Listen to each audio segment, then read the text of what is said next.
السلام علیکم ورحمۃ اللہ وبرکاتہ۔ سامعین، آج کل اسکولوں میں ایک قابل تعریف چیز یہ ہے کہ اس میں دینیات کا سبجیکٹ داخل کیا جا رہا ہے۔ اسکولز میں عربک گرامر، اسلامک اسٹڈیز کا اضافہ یقیناً ایک بہت ہی خوش آئند بات ہے، اور اکثر اسکولز میں حفظ کے ڈپارٹمنٹ بھی پائے جاتے ہیں، اور بہت سارے ماں باپ چاہتے ہیں کہ ان کے بچے حافظ بنیں، لیکن اکثر ماں باپ کو یہ بھی پتہ نہیں ہوتا ہے کہ ان کو حافظ کیوں بنایا جائے۔ بس خواہش ہوتی ہے، اس خواہش کو پوری کرنے کے لیے اسکول میں حفظ کورس میں داخل کرا دیتے ہیں، اور اسکولز والوں کو بھی اکثر پتہ نہیں ہوتا ہے کہ ہم بچوں کو حافظ کیوں بنا رہے ہیں۔ بس وہ دیکھتے ہیں کہ لوگوں کا ڈیمانڈ ہے، اس لیے اس کا بھی ڈپارٹمنٹ کھول دیتے ہیں، لیکن سب ایسے نہیں ہیں۔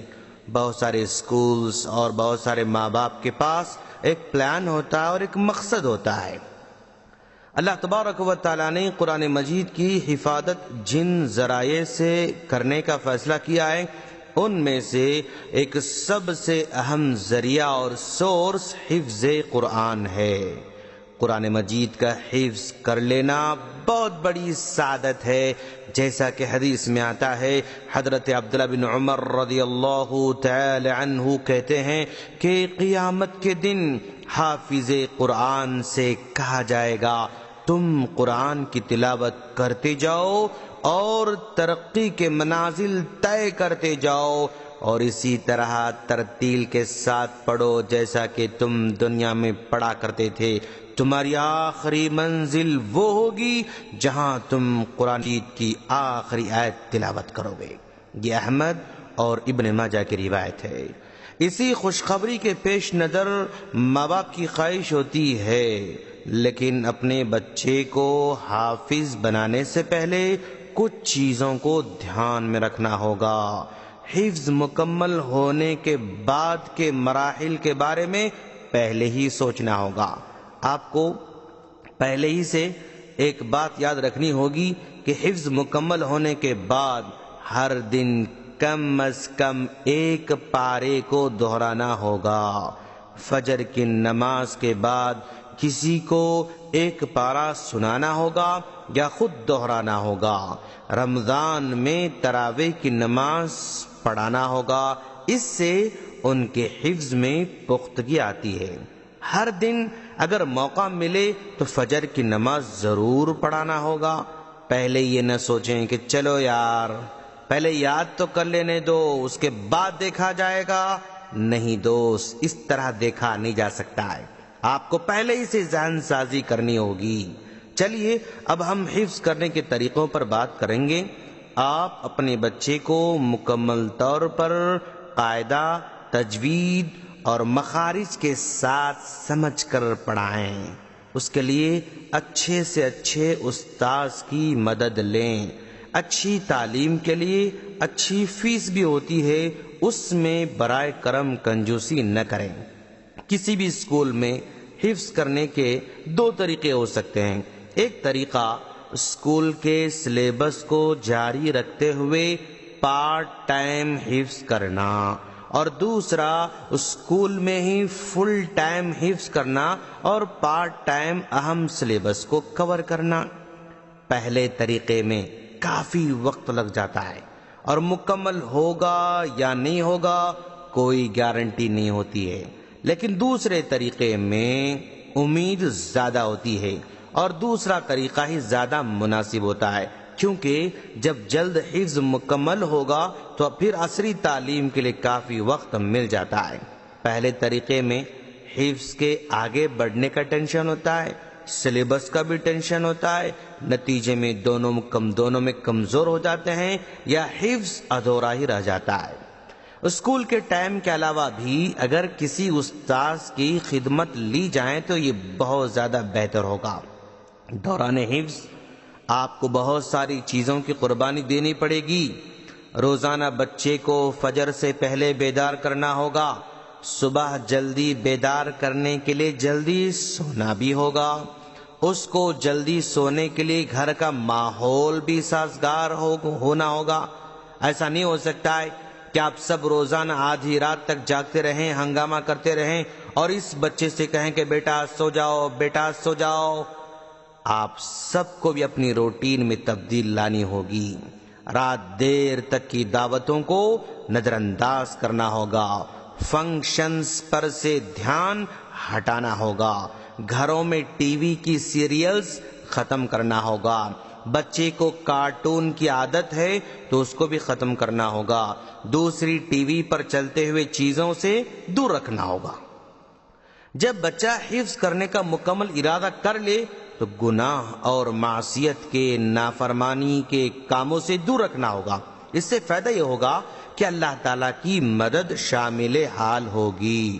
اور یہ بھی خاص طور سے خیال رکھیں کہ حفظ قرآن کے لیے ہمیشہ ہی ایک ہی قرآن کا استعمال کریں، کیونکہ یاد کردہ صفحہ حافظ کے ذہن میں محفوظ ہو جاتا ہے۔ اس کے علاوہ حفظ کے دوران جہاں غلطیاں ہوتی ہیں نا، ان پر نشان بھی لگانا ضروری ہوتا ہے، اس لیے ایک ہی قرآن کے استعمال میں لانا ضروری ہے۔ اور حفظ قرآن کے لیے ایک ضروری چیز یہ بھی ہے کہ ایسے استاذ کا انتخاب کیا جائے جو خود پختہ حافظ ہو، کیونکہ جس استاذ کا حفظ پختہ نہیں ہوتا ہے نا، وہ کبھی بھی پختہ حافظ نہیں بنا سکتا ہے۔ لوگوں کے دلوں میں یہ بات بیٹھ چکی ہے کہ سخت سزا کے بغیر بچے حفظ نہیں کر سکتے۔ یہ تصور 100% غلط ہے دوستو، اور بچے کو قرآن سے نفرت دلانے کا سبب بن رہا ہے۔ بچوں میں مسابقت یعنی کمپٹیشن کا جذبہ بھی پیدا کرنے سے آسانی سے حفظ کرایا جا سکتا ہے۔ جیسے اعلان کیا جائے کہ جو بچہ روزانہ سب سے زیادہ سنائے گا اسے انعام دیا جائے گا، جو سبق یاد کیا جائے اس کو سنا کر تشفی کر لی جائے۔ بچے کو جب سبق یاد کرنا ہو تو اس کا متعلقہ سبق کسی اچھے قاری کی آواز میں پہلے 2 یا 3 مرتبہ سنایا جائے تو بھی یاد کرنے میں آسانی ہوتی ہے۔ اسی طرح ٹیپ ریکارڈ میں سبق ریکارڈ کر کے سننا بھی بہت مفید ہوتا ہے۔ اگر آیات کا مفہوم ذہن میں ہو تو حفظ کرنا بہت آسان ہو جاتا ہے۔ بعض متشابہ مقامات بھی اس طرح آسانی سے یاد کیے جا سکتے ہیں۔ طالب علم اپنی طاقت کے مطابق سبق یاد کر کے استاذ کو سنائیں۔ اگر 1 یا 2 غلطیاں ہوں تو برداشت کی جا سکتی ہیں، لیکن سخت تاکید کر دی جائے کہ دوبارہ درست کر کے سناؤ۔ اور اگر اس سے بھی زیادہ غلطیاں ہوں تو وہی سبق دوبارہ درست کر کے سنانے کا حکم دیں، اور اگر اس سے بھی زیادہ غلطیاں ہوں تو وہی سبق دوبارہ یاد کرایا جائے۔ اور قطعی طور پر اس بات پر خاص توجہ دی جائے کہ بچے کی بہت تیز پڑھنے کی عادت نہ پڑ جائے، ہمیشہ آہستہ آہستہ سنانے کی عادت ڈالی جائے۔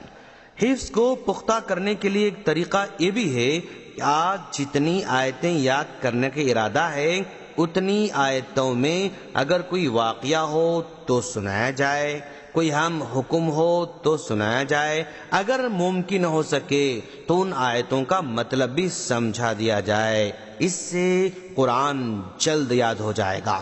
اچھے قاریوں کی آواز کو بھی سناتے رہیں۔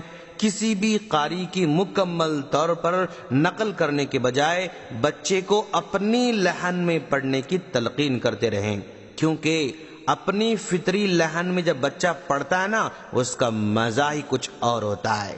وقتاً فوقتاً اس کی ہمت افزائی کے لیے انعام بھی دیتے رہیں، اس کی آواز کو ریکارڈ کر کے اس کو سناتے بھی رہیں، یا اپنے سبق کو خود ریکارڈ کرے پھر خود ہی سن کر اپنی غلطیاں نکالنے کی ترغیب دلائی جائے۔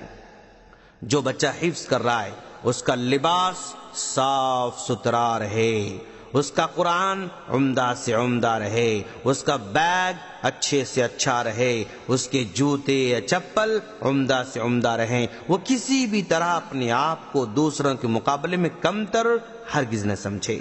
اب آپ یہ نہ کہیں کہ اتنی پابندیوں کے ساتھ کون کیا کر سکتا یار، نہیں، آپ کو ذہنی طور پر تیار رہنا ہوگا۔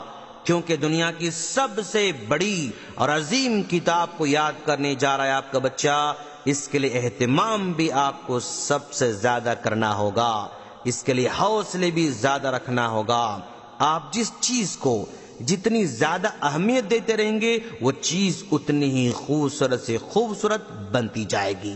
اگر آپ صرف ایک رسم کو پورا کرنے کے لیے حافظ بنانا چاہتے ہیں تو ہم اس کے لیے ترغیب نہیں دلا سکتے، اور نہ ہی ہم ایسے لوگوں کو اس میدان میں آنے کی دعوت دیں گے۔ جس طرح ہر میدان میں کچھ حقوق ہوتے ہیں، کچھ فرائض ہوتے ہیں، ٹھیک اس میں بھی حقوق اور فرائض پائے جاتے ہیں۔ اگر قبول ہیں تو خوش آمدید، ورنہ صرف رسم پوری کرنے کے لیے آتے ہیں تو براہ کرم اس میدان میں نہ آئیں تو ہی زیادہ بہتر ہے۔